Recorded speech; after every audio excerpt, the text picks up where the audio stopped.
മുസ്ലിം സ്ത്രീകൾക്ക് സ്വത്തിൽ തുല്യ അവകാശം ആവശ്യപ്പെട്ട് ഡൽഹിയിൽ സമരം ആരംഭിച്ച് സാമൂഹ്യ പ്രവർത്തക വി.പി. സുഹറ. മുസ്ലിം വ്യക്തി നിയമം ഭേദഗതി ചെയ്യണം എന്നതടക്കമുള്ള ആവശ്യങ്ങൾ ഉന്നയിച്ചാണ് അനിശ്ചിതകാല നിരാഹാര സമരം. തന്റെ ആവശ്യം നേടിയെടുക്കാതെ ഡൽഹിയിൽ നിന്ന് മടങ്ങുന്ന പ്രശ്നമില്ലെന്ന് വി.പി. സുഹറ 24-നോട് പറഞ്ഞു. മാതാപിതാക്കളുടെ സ്വത്തിൽ മുസ്ലിം പുരുഷന് തുല്യമായ അവകാശം സ്ത്രീക്കും അനുവദിച്ചു കിട്ടുന്നതിനു വേണ്ടിയാണ് സാമൂഹ്യ പ്രവർത്തകയും എഴുത്തുകാരിയുമായ വി.പി. സുഹറയുടെ അനിശ്ചിതകാല നിരാഹാര സമരം. രാവിലെ 10 മണിക്ക് ജന്തർ മന്ദറിൽ സുഹറയുടെ ഒറ്റയാൾ സമരം ആരംഭിച്ചു. നിശബ്ദമാക്കപ്പെട്ടവർക്ക് വേണ്ടിയാണ് താൻ ശബ്ദിക്കുന്നത്. വിഷയം മനുഷ്യാവകാശത്തിൻ്റെതാണെന്നും സുഹറ 24-നോട്.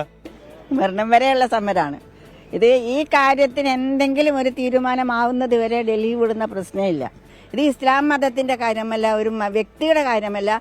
ഇത് ശരിക്കും മനുഷ്യാവകാശ പ്രശ്നമാണ്. സ്ത്രീകൾക്ക് പരിഗണന നൽകുന്ന മതമാണ് ഇസ്ലാം എന്ന കാന്തപുരം A.P. അബൂബക്കർ മുസ്ലിയാരുടെ പരാമർശത്തോടുള്ള സുഹറയുടെ പ്രതികരണം ഇങ്ങനെ: ഈ വ്യക്തി നിയമം എന്ന് പറഞ്ഞത് ഏതോ അജ്ഞരായ മതത്തെക്കുറിച്ച് അജ്ഞരായവരുണ്ടാക്കിയ കുറച്ച് നിയമങ്ങളാണ്.